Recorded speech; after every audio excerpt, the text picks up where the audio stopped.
Nos anos de profissão, uma coisa a gente aprende para a vida inteira é que nem sempre a gente colhe vitórias. Tem horas também que a gente tem derrotas e momentos que as derrotas são feias. Essa história começa com o fato de que eu acreditava num fornecedor multinacional como sendo um fornecedor sério e de produtos de qualidade.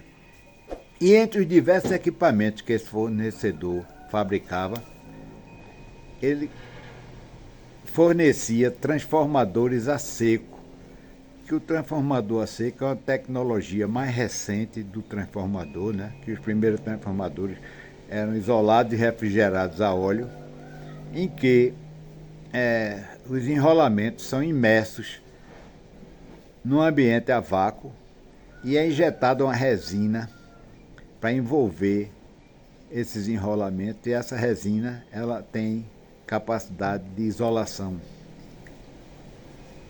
A questão dessa injeção de resina em recipiente a vácuo é que, se não for um vácuo de qualidade, podem surgir bolhas de ar internamente na isolação que possibilitem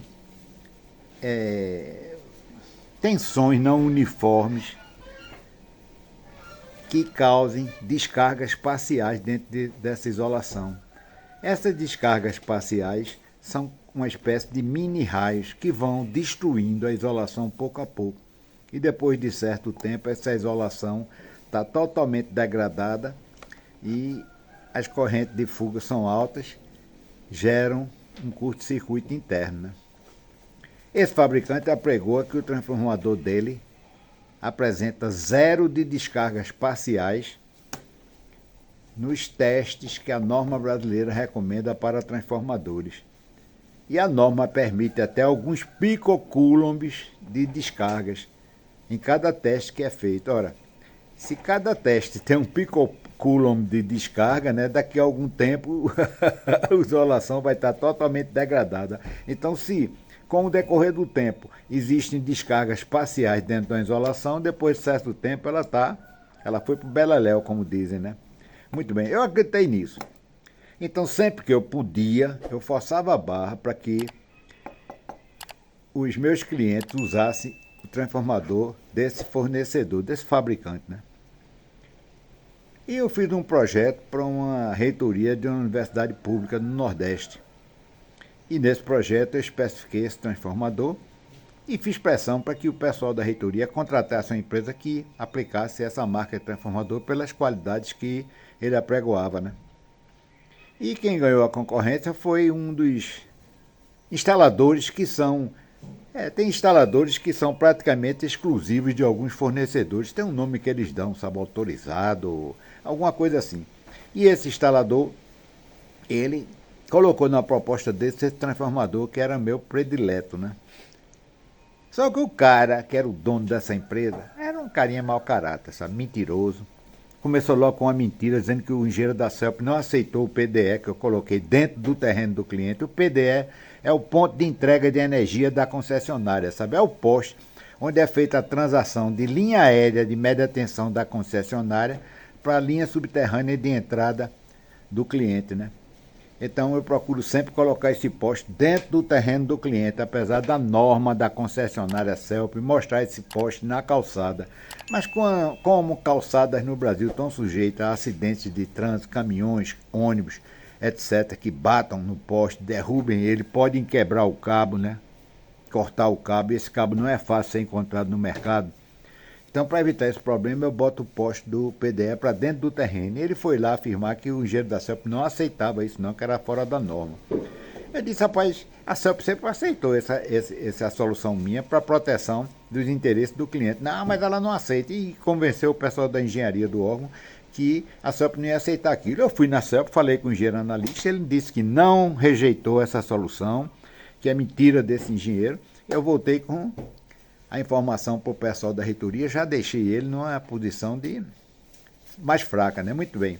Esse gênio, quando executou a subestação, colocou um barrote de madeira para segurar os cabos do transformador. Os cabos de baixa tensão de um transformador, geralmente são cabos de diâmetro grande, né? E às vezes são até vários em paralelo numa mesma fase, e eles pesam. Então a gente não pode deixar que esses cabos, ao se conectarem com os terminais do transformador, exerçam esforços em cima desses terminais, né? Porque, inclusive, a tensão alternada ela tem uma vibraçãozinha, né? Então, o que é que a gente faz? Geralmente a gente põe abraçadeiras na parede com cantoneira e fixa o cabo nessa abraçadeira e na cantoneira e curva ele, liga no terminal, fica apenas a ligação elétrica, mas o esforço do peso do cabo está sendo segurado pelas abraçadeiras, né? Mas esse gênio colocou um barrote de madeira e fixou ele na estrutura do transformador. Eu, quando cheguei, disse logo que eu não aceitava, né? De jeito nenhum. Aí eu disse para ele, ó, você tem um transformador que anti-chama, tem um cabo que é anti-chama e bota lenha dentro do ambiente, se tiver um curto aí, essa lenha vai pegar fogo. Não, mas não sei o quê. Aí o engenheiro, o diretor da engenharia do órgão, fez uma pressão absurda para eu aceitar aquela solução, sabe? Inclusive foi até deselegante comigo. Eu disse que não ia aceitar não. Ele aí veio com a carta do fornecedor do transformador se responsabilizando por qualquer problema que a madeira causasse. Rapaz, quem assinou essa carta era um engenheiro que eu gostava dele, lá do fornecedor do transformador, um cara engraçado, sabe? E eu deixei essa simpatia minha pelo engenheiro influir na minha decisão. Eu terminei aceitando e pensei, bem, já que tem a carta, né, qualquer coisa, a carta vai me dar a garantia de que o fornecedor se responsabiliza. Eu não devia ter aceito. Esse foi o meu primeiro erro, né? Eu levei uma simpatia pessoal para influir, deixei ela influir na minha decisão técnica, né? Tudo bem. 1 ano e 1 mês depois que a subestação está funcionando, me ligam lá da reitoria dessa universidade dizendo que o transformador tinha fumaçado e que eles tiveram que substituir ele e precisava de um parecer meu. Eu vou lá, quando eu chego lá já tinham tirado a madeira, no outro dia de manhã, né? E estava cheio de profissionais do fornecedor, todo mundo preocupado em tirar a responsabilidade do fornecedor da questão. Eu digo, olha, o transformador fumaçou. Não, mas já passou a garantia. Meu amigo, 1 ano e 1 mês. A garantia é de 1 ano.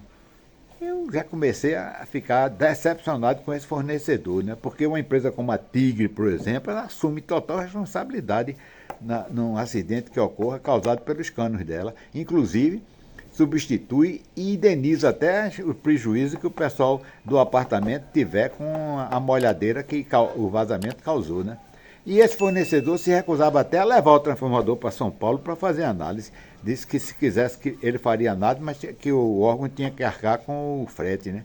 Ora, um transformador de 50 mil reais na época, um frete de 3 mil reais. O que é que isso significa para um fornecedor multinacional? Ele podia dizer que iria levar tudo isso para lá, mas se ficasse caracterizado que não foi defeito de fabricação, que ele iria cobrar o transporte e o teste de laboratório, né? Não tirar o seu da reta, né? Como foi tirado. Muito bem, quando eu pedi ao chefe da engenharia para ele me apresentar a carta que dava a garantia que qualquer problema causado pela madeira o fabricante assumia, o engenheiro disse que desconhecia essa carta, aí trouxe o processo para mim todinho na pasta e não tinha essa carta. Eu olhei assim, foi ele que me mostrou a carta? Como é que ele veio me dizer que a carta não existia? Eu fiquei desconfiando e quase com a certeza que havia um Mondé ali, que ele estava no meio do Mondé, né? Só pode ser. Muito bem, eu fiz um parecer e como eu não conseguia provar que foi a madeira, porque não existia mais a madeira e nem tinha fotografia, né? Para mostrar que existia uma madeira ali, eu tive que informar que havia fissuras na parte de baixo da isolação, do enrolamento, né? Que na certa, o barrote de madeira forçou o isolamento e fez com que essa fissura surgisse, né? Mas eu não podia mostrar, falar na madeira que ela não estava mais lá, tinham dado um fim nela, né? Então eu falei que tinha acontecido fissura na isolação, que essa fissura provocou o curto, né? E que responsabilizava o transformador pelo problema, e não a instalação. Eles conseguiram um parecer de um outro engenheiro que era professor da universidade e que era funcionário desse fornecedor e substituíram o meu parecer, sabe? Arranjando alguma desculpa lá. Eu não sou Dom Quixote para sair por aí combatendo e duelando contra moinhos, né? Eu não tinha nenhuma prova. Eu ia brigar com a universidade já que havia, no meu entender, um tremendo mondé ali dentro, né? Eu tive que deixar a situação continuar do jeito que eles estavam querendo, aceitar que eu sou um pobre, pequena molécula nessa substância geral que está podre, né? E que entender que tudo começou com o meu erro, né? O meu erro foi que permitiu toda essa engrenagem maléfica, né?